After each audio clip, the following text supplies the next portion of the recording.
እንዴት አላችሁ ወዳጆቼ? እንዴት ከርማችኋል? እንዴት ሰንብታችሁልኛል? እኔ ያለሁኝ እግዚአብሔር ይመስገን ሰላም ነኝ። ዛሬም በአዲስ ቪዲዮ ተገናኝተናል። ዛሬ ደግሞ ይዤላችሁ የመጣሁት ለረመዳን ይሆናል ብዬ በማሰብ ከወዲሁ ጮርናቄ በቱናና በአትክልት እንሰራለን። ስለዚህ እሱን እንዴት ነው ማዘጋጀው የሚለው ነገር አብረን እናያለን። አብራችሁኝ ነው። መጀመሪያ እንግዲህ ሊጥ ከማብካት ነው የምንጀምረው። ስለዚህ ሊጥ የምናቦካበትን ግብአት እናያለን። ዱቄት ያስፈልገናል፣ ጨው፣ ደረቅ እርሾ እዚህ ጋር እንደምታዩት፣ ትንሽ ደግሞ ውስጡ ለስለስ ያለ እንዲሆን ዘይት እንጠቀማለን። ከዛ ስኳር እርሾን አክቲቭ እንዲያደርግልን እንጠቀማለን። ስራችን ስንጀምር ያው ሊጡን ከማብካት ነው የምንጀምረው። የግብአቱን ልክ አስቀምጥላችኋለሁ። ከዛ አንድ ላይ ዛሬ የምናደርገው እርሾንም ሁሉንም ነገር እርሾ አክቲቭ እስኪሆን ድረስ አልጠብቀውም። ምክንያቱም እርግጠኛ ነኝ ተጠቅሜበታለሁ ከዚህ በፊት ማለት ነው እርሾን። ከዛ ትንሽ እንደዚህ ግማሽ የሻይ ማንኪያ ስኳር አደርጋለሁ። ከዛ እንደዚህ ለወስ አደርገዋለሁ። ከዛ ትንሽ ዘይት እንደዚህ አደርጋለሁ። ብዙ አላረግም፣ 1-2 የሾርባ ማንኪያ የሚሆን። ከዛ ግማሽ የሻይ ማንኪያ ጨው አደርጋለሁ። ውሃ ጨምራለሁ። ከዛ ሊጣችን እናቦካለን። ከዛ ይታያችኋል ልክ እንደዚህ ብረቱ ላይ ሲጠመጠም የዛን ጊዜ በደንብ አሽቷል ማለት ነው። እናበቃለን። እንደዚህ ማለት ነው ብረቱ ላይ ሲጠመጠም ማለት። ስለዚህ እንዲናወርደውና ከላው ላይ ከዛ እዚህ ጥግ ላይ ያለውን እንደዚህ በስፓቱላ ጥርግርግ እናረገውና አንድ ላይ ከሊጡ ጋር እናረገዋለን እንዳይደርቅበት በጣም። ከዛ ሊጡን ቅርጻት ይዘዋለሁ።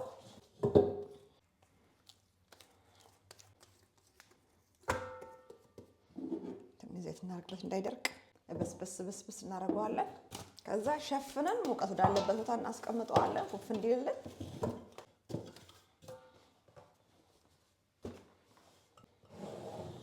በእንደዚህ አይነት መልኩ አልብሰን ሞቅ እንዲለው እናስቀምጠዋለን። ሊጡ ደግሞ እዚህ ጋር እስከሚቦካ ድረስ ውስጡን ጮርናቄውን ሞልተን ነው የምንሰራው ውስጡ ብያችኋለሁ። ስለዚህ ለሱ የሚያስፈልገን ግብአት አሳያችኋለሁ። እዚህ ጋር ጥቅል ጎመን አዘጋጅቻለሁ። እንዲሁም 2 ትንንሽዬ ሽንኩርት ወይም 1 መካከለኛ ሽንኩርት ማዘጋጀት ትችላላችሁ። ከዛ እዚህ ጋር የማያቃጥል ቃሪያ አለኝ፣ ቀይና አረንጓዴ። ፍሪጅ ውስጥ ስለነበረኝ ነው ያደረኩት እንጂ ግዳጅ አይደለም። ካላችሁ ጉድ፣ ከሌለም ኢትስ ኦኬ። እዚህ ጋር ደግሞ አንድ የሚያቃጥል ቃሪያ አድርጌያለሁ። በጣም አሪፍ ነው እሱ ጣዕሙ። እሱን ብታረጉ በጣም አሪፍ ነው። ከዛ በኋላ እዚህ ጋር ካሮት አለኝ፣ ቶኖ አዘጋጅቻለሁ። ከዛ ቆንዶ በርበሬ፣ ጨው ያስፈልገናል፣ እንዲሁም ዘይት አለኝ። ስለዚህ ስራዬን ስጀምር እንደማደርገው መሰላችሁ እሳቱን እለኩስና እንደዚህ የሚያክል ዘይት እናደርጋለን ትንሽ። ከዛ ዘይታችን ትንሽ ጋል ሲል ሽንኩርቱ እንደዚህ እንጨምራለን። ከዛ ሽንኩርቱ ደግሞ ትንሽ ጠበስ እስከሚል ድረስ ይታያችኋል። በእንደዚህ አይነት መፈቅፈቂያ ካሮቱን እንፈቀፍቃለን። ከዛ እንደዚህ ትንሽ ጠበስ እንዳለ ሽንኩርቱ ካሮት እንጨምራለን። እሱንም እንደዚህ አብረን ትንሽ ጠበስ እናደርገዋለን። ከዛ ደግሞ እኛ ጥቅል ጎመናችንን እንከትፋለን። ከዛ ወዲያው ደግሞ እንደዚህ ጥቅል ጎመናችንን እንጨምራለን፣ ቱናችንን እንጨምራለን።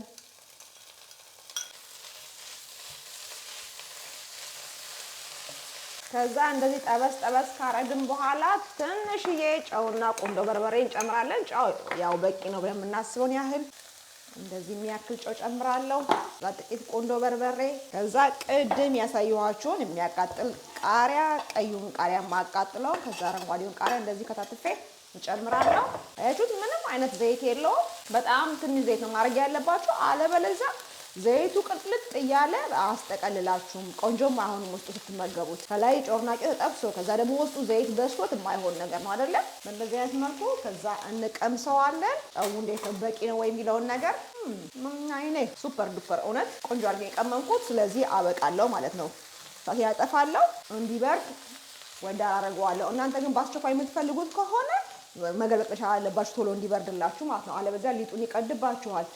እኔ ግን ገና አሁን ስለሆነ ሊጡን ያቦካው ገና ሊጡን እስኪቦካ ድረስ ኩፍ እስኪ ድረስ ረጅም ሰዓት ይፈልጋልና ለዛ እንደዚሁ እንዳለ ከሳቱ ላይ ብቻ አውጥቼ ፈቀቅ አድርጌ አስቀምጠዋለሁ እንደዚህ። አሁን ሊጡ ቦክቷል፣ ላሳያችሁ በእንደዚህ አይነት ሁኔታ። እዚህ ጋር ደግሞ ቅድም አቁላልቼ የነበረው አትክልትም በርዷል። ስለዚህ ምን አደርጋለሁ መሰላችሁ? እዚህ ጋር ዘይት አዘጋጅቻለሁ። ዘይቱን እለኩስና እሳቱን አግላለሁ። ከዛ እጃችሁ ላይ ትንሽዬ ዘይት ታረጉና እንደዚህ በጣም ጥቂት እንዲሚያክል ማለት ነው። ሊጡ እጃችሁ እንዳጣብቃችሁ። ከዛ በኋላ ሊጡን ያስተካክላችሁ አትክልቱን ውስጥ ትጨምራላችሁ። ግን አትክልቱን ሳሳያችሁ እዩት፣ ታያችኋል። ምንም አይነት ዘይት እላው ላይ የለውም እና ያ ደግሞ ቆንጆ ሆኖ ውስጡ ዘይቱ ሳያስቸግረን እንድጠቀልል ይረዳናል። ስለዚህ በእንደዚህ አይነት መልኩ ዘይት አታብዙበት ለማለት ፈልጌ ነው። ብረቱም ትንሽ እንዲግል እንደዚህ ያስገባዋለሁ። ከዛ ይታያችኋል። እንደዚህ እናረግና እንደዚህ በማንኪያ ወስደን ውስጡ እናስቀምጣለን። ከዛ በኋላ ሽፍን እናደርገዋለን እንደዚህ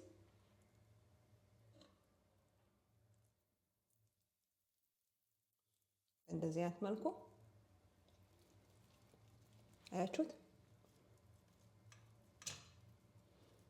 እንደዚህ አድርገን እንሸፍነዋለን። ከዛ ቢላችንን ዘይት አስነክተን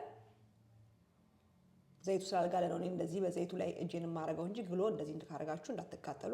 እንደዚህ እናረጋዋለን። ከፈት ከፈት እናረጋዋለን። የግድ መስቀል መሆን የለበትም። እንዲህ ከፈት ከፈት ስታረጉት በፈለጋችሁት መልኩ በቢላ መሰጣጠጥ ትችላላችሁ። ነገር ግን ምንድነው መሰላችሁ ዋናው አገልግሎቱ ሲጠበስ እንዲህ ፍክትክት ብሎ የሆነ ደስ የሚል አይነት እይታ እንዲኖረው እንጂ ሌላ ነገር የለውም።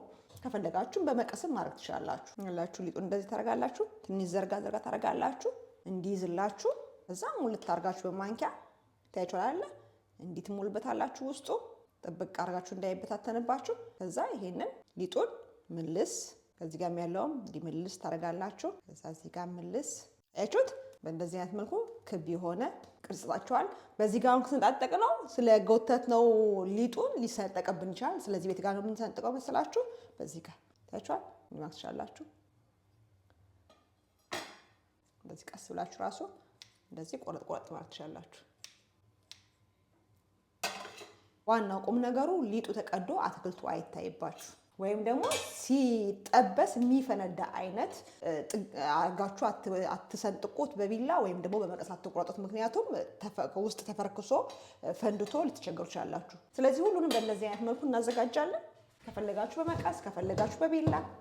ስለዚህ አሁን ምን አደርጋለሁ? ትንሽ ስለጋለ ዘይቱ እንደዚህ ያደርግና ቅድም ያዘጋጀሁትን ጮርናቄ በእንደዚህ አይነት መልኩ ጨምረዋለሁ።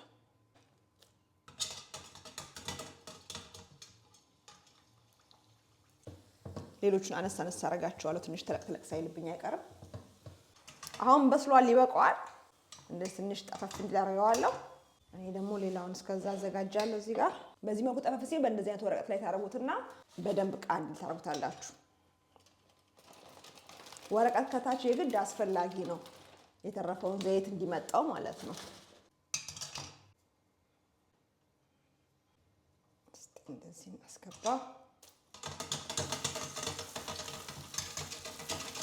የመጨረሻውም ጮርናቄ በእንደዚህ አይነት መልኩ በስሏል። ታይቷል። ጠፈፍ እናደርገዋለን።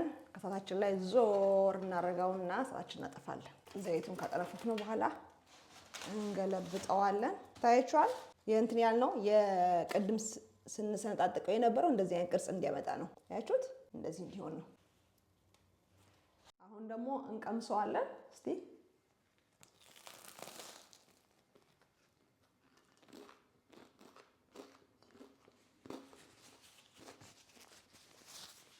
ውስጡን ያው ውስጡ ተፋያችሁ ማለት ነው። በእንደዚህ አይነት መልኩ ቱናውን ይዟል። እስቲ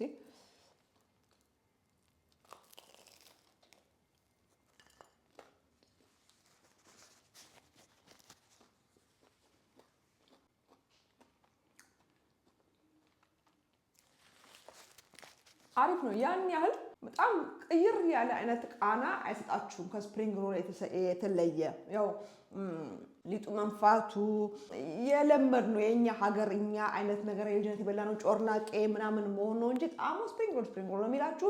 ቱናውም ያው አሳሳ ይላል። ከጥቅል ጎመን ጋር ደግሞ ያው የተለመደ ስለሆነ የኤሽያን ፉድ አይነት ጣዕም ነው ያለውና ግን ደግሞ ለለውጥ በጣም አሪፍ ነው። እንግዲህ ጾማችን እኛ ከመግባቱ በፊት የረመዳን ጾም ስለሚገባ በኛ ጾም ውስጥ ከወትሮ ደግሞ ለየት ያለ ነገር ለረመዳን ጾም ልስራ በማለት ነው ከወዲሁ እንደዚህ አይነት ጮርናቄ ያዘጋጀሁትኝ። በጣም እንደምትወዱት ተስፋ አደርጋለሁ። የመጨረሻ በጣም አሪፍ ነው። ኦፍኮርስ ጮርናቄ የሚጠላ ሰው ያለ አይመስለኝም። ብዙዎቻችን አድርገንበታል አይደለ?